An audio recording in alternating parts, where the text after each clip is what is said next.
ಬೆಳ್ತಂಗಡಿ ತಾಲೂಕು ಶಿಶಿಲೇಶ್ವರ ದೇವಸ್ಥಾನ ಏನಿದೆ ಮುಳುಗಡೆ ಆಗಿದೆ. ಕರಾವಳಿ ಜಿಲ್ಲೆಗಳಲ್ಲಿ ಮಳೆ ಆರ್ಭಟಿಸ್ತಾ ಇದೆ. ಮತ್ಸ್ಯ ತೀರ್ಥ ಅಂತಲೇ ಪ್ರಸಿದ್ಧಿ ಪಡೆದಿರುವಂತಹ ಕ್ಷೇತ್ರ ಇದು.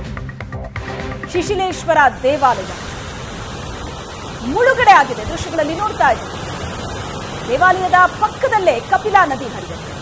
ಕ್ಷಣ ಕ್ಷಣಕ್ಕೂ ಕಪಿಲಾ ನದಿ ನೀರಿನ ಮಟ್ಟ ಜಾಸ್ತಿ ಆಗ್ತಾ ಇದೆ. ಒಳಹರಿವು ಹೆಚ್ಚಳವಾಗ್ತಾ ಇದೆ. ಇದು ಜನರ ಆತಂಕಕ್ಕೆ ಕಾರಣ ಆಗಿರೋದು. ಸುತ್ತಮುತ್ತ ಇರುವಂತಹ ಜನ, ಅಲ್ಲಿರುವಂತಹ ಗ್ರಾಮಗಳಿಗೆ ಬಹಳ ದೊಡ್ಡ ಆತಂಕ ಇದೆ. ಮತ್ಸ್ಯ ತೀರ್ಥ ಅಂತಲೇ ಪ್ರಸಿದ್ಧಿ ಪಡೆದಿರುವಂತಹ ಕ್ಷೇತ್ರ ಶಿಶಿಲ ಕ್ಷೇತ್ರ. ದೇವಸ್ಥಾನದ ಪಕ್ಕದಲ್ಲೇ ಕಪಿಲಾ ನದಿ ಇದೆ. ಸುರಿತಾ ಇರೋ ಭಯಂಕರ ಮಳೆಯಿಂದಾಗಿ ನದಿ, ಸಮುದ್ರ, ಹಳ್ಳ ಕೊಳ್ಳ, ಜಲಪಾತಗಳು ತುಂಬಿ ಹರಿತಾ ಇದೆ ಕರಾವಳಿ ಭಾಗದಲ್ಲಿ.